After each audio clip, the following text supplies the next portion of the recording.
बाप के सामने बताया, दादों को बताया कि देखो मोहम्मद सरमद क्या कहता है। तो दादों ने खुद पूछा, मोहम्मद सरमद दादा अबू से कितनी मोहब्बत करते हो? कहते बहुत ज्यादा।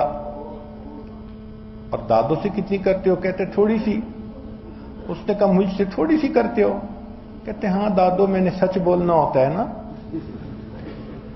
अब देखें कि उस छोटे बच्चे को भी ये पता था कि मेरी कैफियत क्या है और मैंने उसी को दूसरों के सामने एक्सप्रेस करना है। तो बच्चे सच बोलते हैं, मगर मां बाप का रिएक्शन उनको झूठ सिखा देता है, फिर वो पॉलिटिकल माइंडेड बन जाते हैं। एक बात ज़हन में रखें कि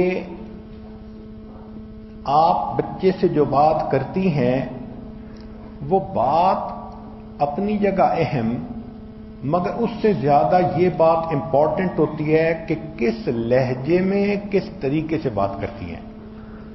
it's not just what you से, इट्स द वे यू से इट। अगर मोहब्बत से समझा के बात करेंगी तो डिफरेंट रिस्पॉन्स होगा। हाकमाना लहजे में बात कर देंगी, डिफरेंट रिस्पॉन्स होगा। हमें एक मर्तबा एक अजीब बात पेश आई है, तो बुरी सी, लेकिन बता देते हैं कि ऑफिस में बहुत सारे इंजीनियर्स थे और वो एक वॉशरूम यूज करते थे। तो कईयों की आदत थी कि वो वॉशरूम यूज करने के बाद पानी नहीं चलाते थे, फ्लश नहीं करते थे। तो उनको एक दफा समझाया गया, दूसरा दफा समझाया गया, तीसरी दफा समझाया गया, मगर फिर उनकी आदत उसी तरह। तो मैनेजर ने मुझे कहा कि इन इंजीनियर्स को कैसे समझाएं। तो मैंने कहा कि चले मैं इसके लिए कोई हल निकालता हूं। सोचा तो मैंने क्या किया कि एक कागज के ऊपर एक छोटा सा बैनर बनाया और बैनर बना के दरवाजे पे लगा दिया और अंदर भी लगा दिया जहां नजर पड़ती है। उसके बाद हर इंजीनियर निकलने से पहले पानी जरूर चलाता था। पता है उस बैनर पर क्या लिखा था? कि प्लीज अपने किए पर पानी फेरते जाइए।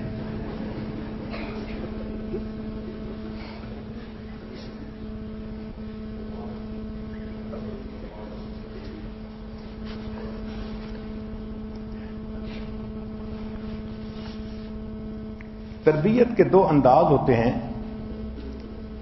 एक को कहते हैं जलाली अंदाज और एक को कहते हैं जमाली अंदाज। यानी एक होती है फियर बेस्ड पेरेंटिंग और एक होती है लव बेस्ड पेरेंटिंग।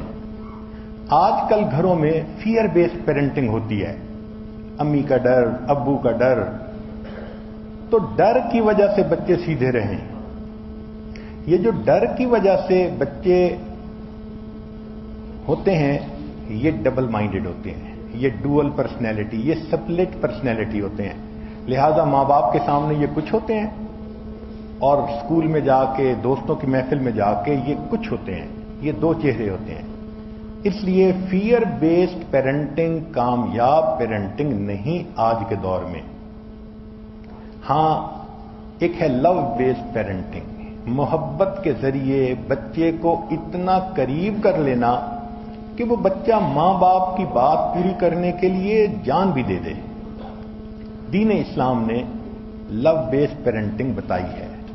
अब दोनों के बारे में जरा सुन लीजिए कि जो फियर बेस्ड पेरेंटिंग है वो है कि गलती पे सजा देना, डांट डपट करना, शर्मिंदा करना, पनिशमेंट देना। एक उसूल याद रखें, पनिशमेंट लीड्स टू हेट्रेड। सजा इंसान के जहन में, बच्चे के जहन में नफरत पैदा करती है। चुनाचे एक कारी साहब थे तो वो सख्ती करते थे। अब सख्ती तो नहीं इलाज।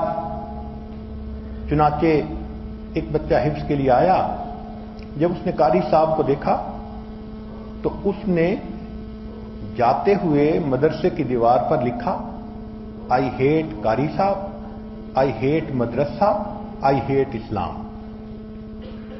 تو ایک استاد کی بیوقوفی کی وجہ سے اس بچے میں دین کے خلاف بھی نفرت پیدا ہو گئی.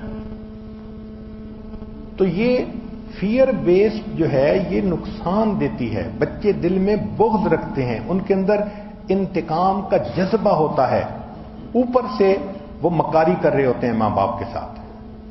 ایسا بچہ، اس کو اگر کوئی بات سمجھانی ہے تو اس کے سامنے مسئلے کی وضاحت کریں، اس کو کھول کے بتائیں کہ دیکھو یہ پرابلم ہے جو ہمیں بادر کر رہا ہے، پلیز آپ ہماری ہیلپ کریں کہ ہم اس مسئلے کو کیسے ہیلپ کریں. ایسے بچے کو مشورے میں شامل کریں. جب بچہ یہ فیل کرے گا کہ I am part of solution not the part of problem, تو بچہ پازیٹو بہیو کرے گا. تو بچہ اچھے طریقے سے اپنے آپ کو چینج کرے گا. اس کا یہ طریقہ ہے. زندگی ایڈجسٹمنٹ اور ری ایڈجسٹمنٹ پہ مبنی ہے، لہذا ایسے بچے کو لقب نہ دیں. ذرا سی بات پہ کہنا یہ بڑا ضدی ہے، یہ بڑا نافرمان ہے، یہ بات ہی نہیں سنتا. لقب دینے سے بچے کے اندر وہ بات اسٹیبلش ہو جاتی ہے. آپ نے تو بات کر دی لیکن بچہ اس چیز کو ایکسپٹ کر لیتا ہے، اس کا مائنڈ ایکسپٹ کرنے والے رینج میں ہوتا ہے. مثلا ایک بچے سے استاد نے پوچھا کہ تم کس قبیلے سے، فیملی سے تعلق رکھتے ہو؟ تو بچے نے کہا جانوروں کی فیملی سے. استاد نے کہا وہ کیسے؟ کہنے لگا کوئی بات ہوتی ہے، امی مجھے الو کہتی ہے، ابو مجھے گدھا کہتے ہیں، اور بھائی مجھے جانور کہتا ہے، اور دادا ابو مجھے شیر کہتے ہیں. تو بچے کی تھنکنگ ڈفرینٹ ہوتی ہے. کبھی بھی اس کو ایسے لقب نہیں دینے چاہیے. پھر بچوں کے ساتھ ہمیشہ پلے فل رہیں. کوئی بات کہنی ہے، منوانی ہے، پلے کے انداز میں کہیں گے تو بچے جلدی رسپونڈ کریں گے. ان کو مارنے کی ضرورت ہی نہیں ہے.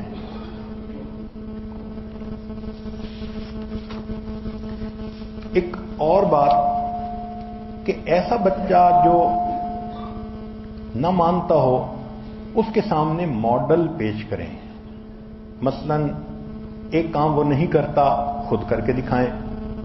دوسرے بچے کو کہیں وہ کر کے دکھائیں. جب دوسرے بچے کر کے دکھائیں گے تو ایسا بچہ اس ماڈل کو دیکھنے کی وجہ سے خود بھی ویسا کرنا شروع کر دے گا. پھر یہ ذہن میں رکھنا کہ بچے بہت ساری باتیں